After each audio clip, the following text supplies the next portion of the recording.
Okay, guys, so what we're going to look at here today is a couple of different concerns. They happen to be in the same types of systems, I guess, engine mechanical.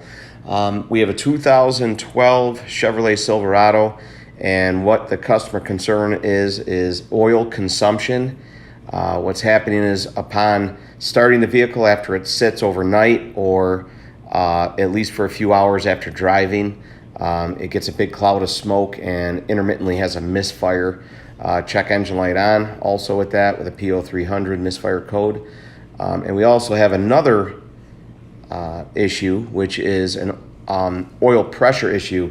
Driving down the road after about 5 to 10 miles, the oil pressure gauge begins to drop, and the oil pressure light comes on and says stop engine, low oil pressure. This is kind of a common concern, and we're going to look at both of these concerns together and repair them at the same time, just because it's we're kind of in the same spot. So we're actually going to remove the plenum and the valve cover. There's a bulletin on the oil consumption one, and I will have a link accompanying this video for that. And the other one, I'm not sure if it's a bulletin. I'm going to look for it if it is, but it's a very, very common concern with this vehicle. Again, it's a 2012 Chevy Silverado, 5.3 liter with cylinder deactivation, AFM, active fuel management. A lot of these engines out there, the same engine that's in a Tahoe and Suburban. So we're going to look at a couple of different things in this video for this. This part of the video deals with the oil consumption concern, and what you see here is a couple of different valve covers. An old one right here with the old PCV style, and a new one with a new style of deflector. So as I stated earlier, one part of this video is going to be about oil consumption issues on this truck.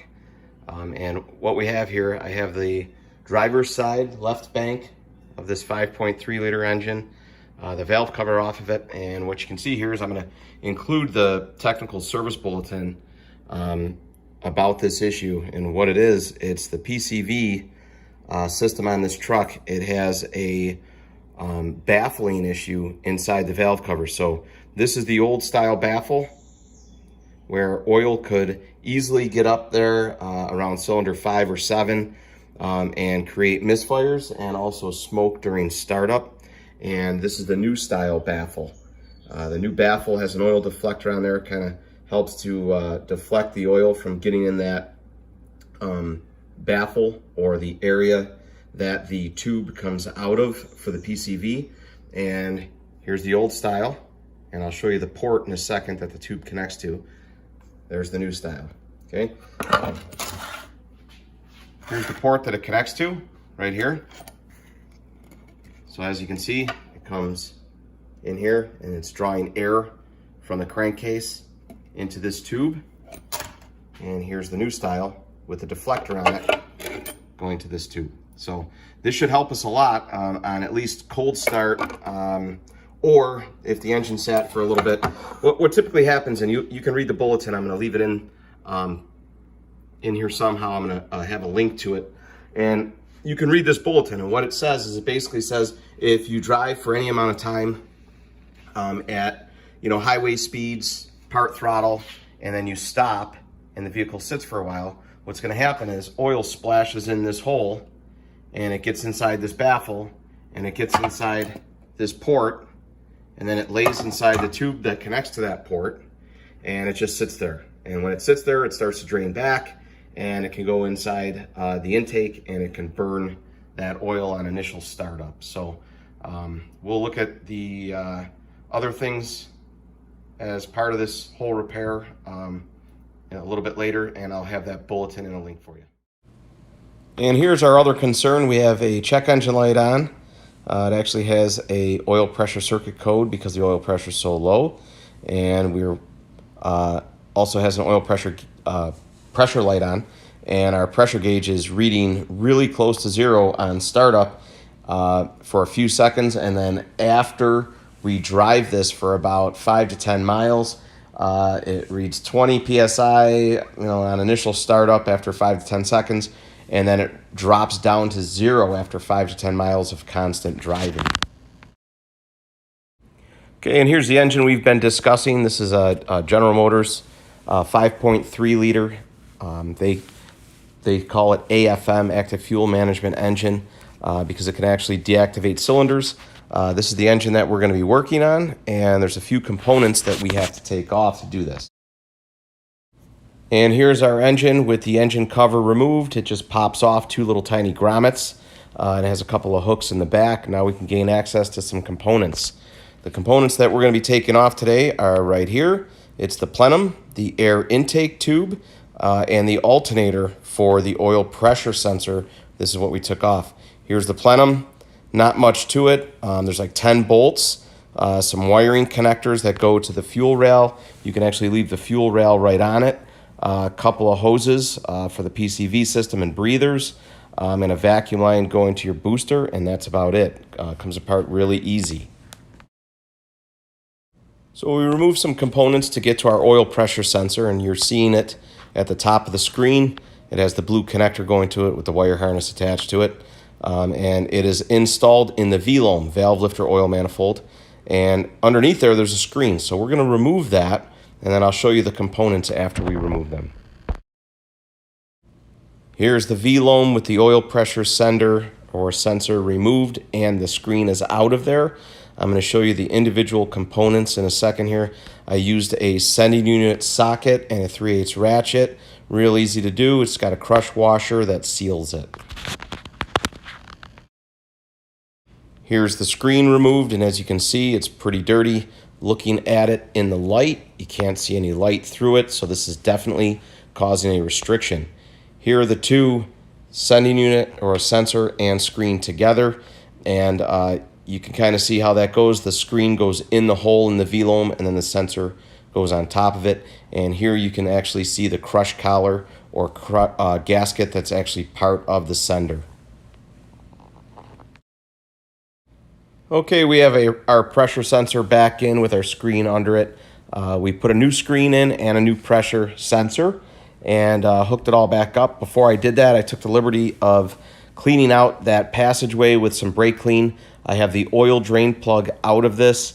I already drained the oil, and I sprayed some brake clean down there, took a blowgun, and blew any contaminants that may be in there out, and hopefully out of the drain plug through the oil pan. I also took a can of brake clean and cleaned out the oil pan to make sure I got any kind of debris that may be in there.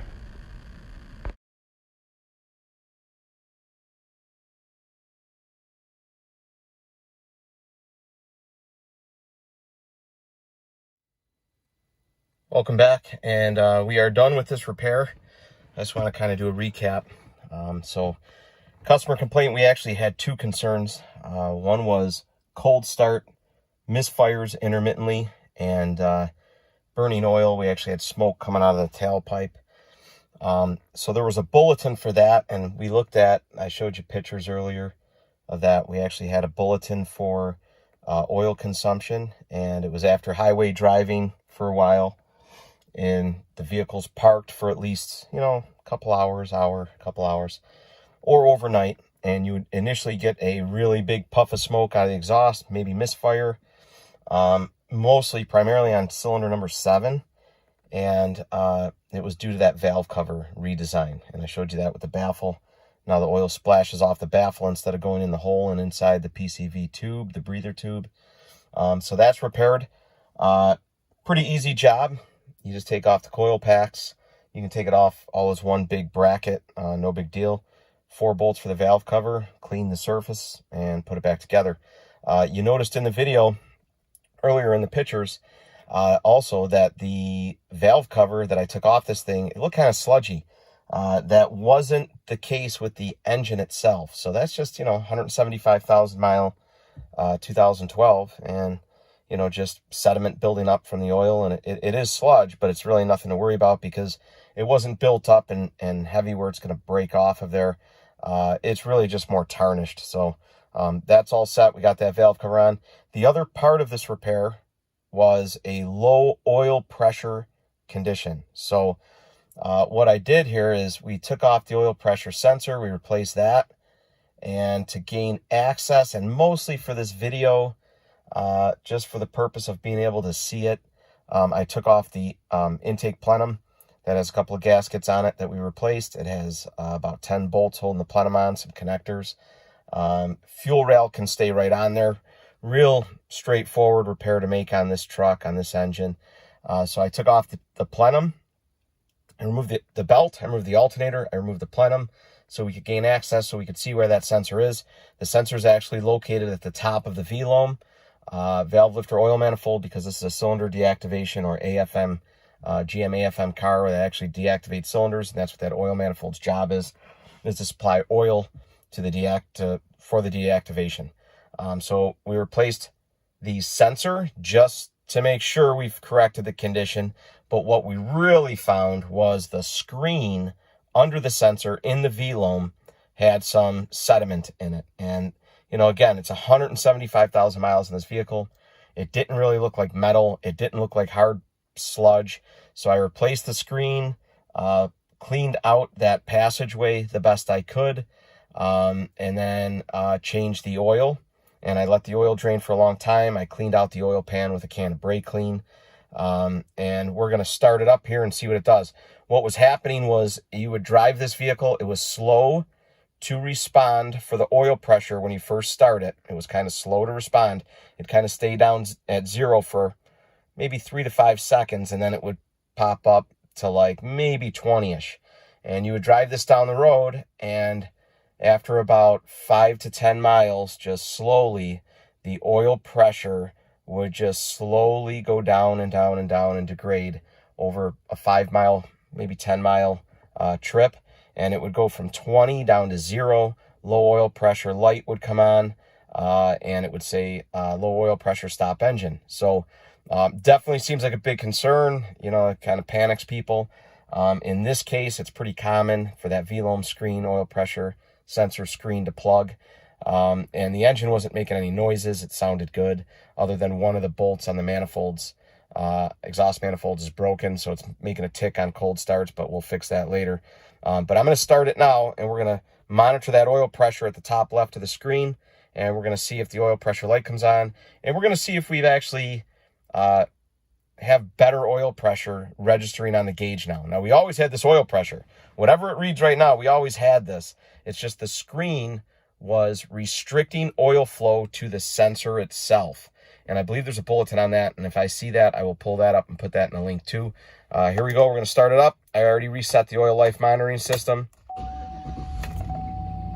You can see that it actually reacts pretty fast now. We're well over 40 PSI, and I'm happy with that, because originally when we would start this, it would be around 20.